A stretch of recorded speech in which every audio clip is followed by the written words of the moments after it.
Good evening, everybody. Today is the 7th of January. Welcome to Voices of British Orthodoxy. I am, of course, Rita Lazar. Today we have one saint in the book and three saints in the group chat, so I will start off by reading the saint that is in the group chat. I'll read the entry for the person that is only in the book, and then I'll read his group chat, and then we will switch permanently from then until the group chat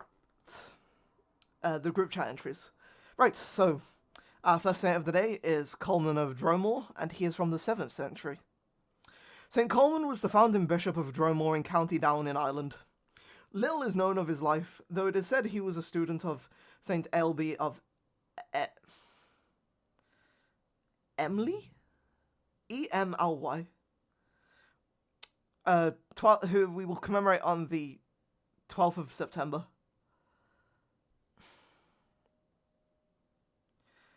A friend of Macan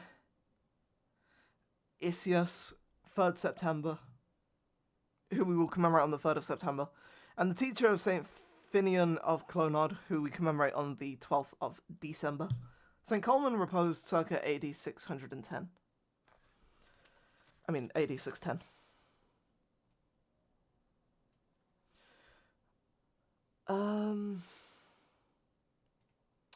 His entry in the group chat goes as follows. St. Colman, Bishop of Dromore, and then in brackets we have an extra name, which is McColmach.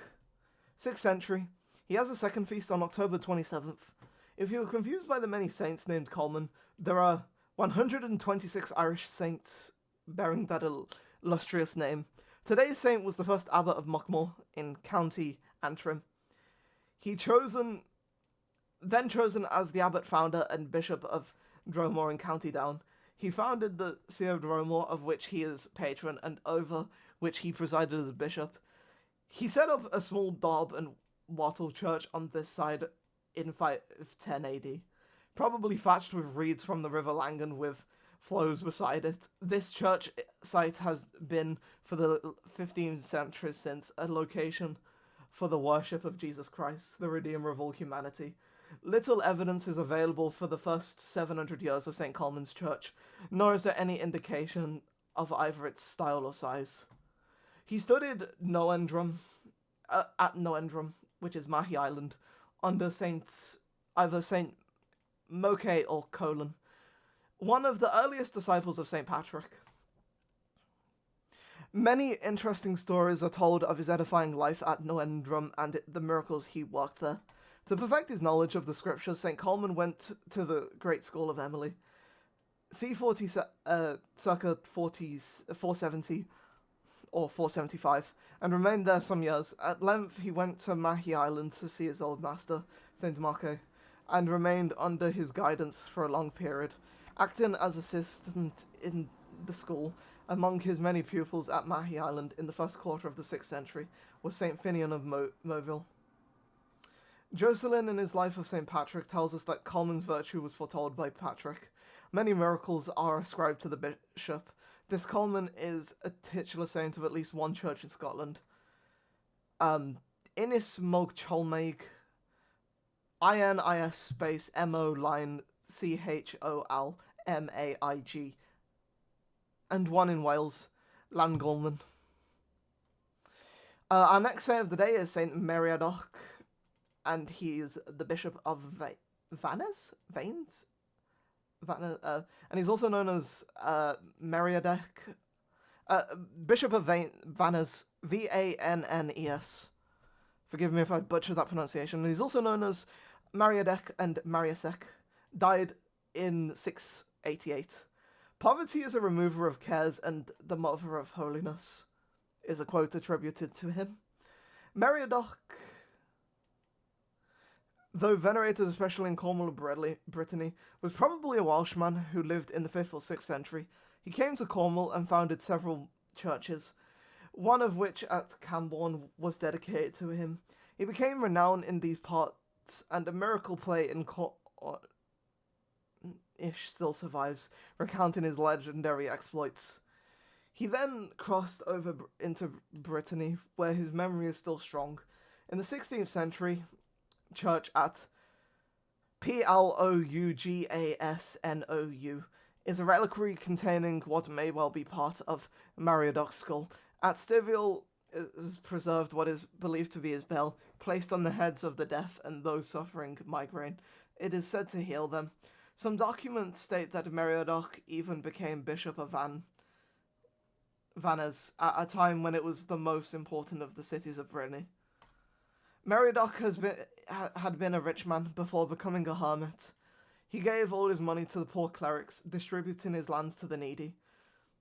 So great became his reputation for sanctity that he feared he would become vain and retired even further from the world. Instead of the silks and purple that he once wore, Meriadoc knew dressed in rags, eating simple foods, living in complete poverty. When his relatives tried to make him leave his new life and return to the world, he told the Viscount of Rohan, who had come with these relatives, that he would be better engaged extirpating the thieves and robbers of the neighbourhood.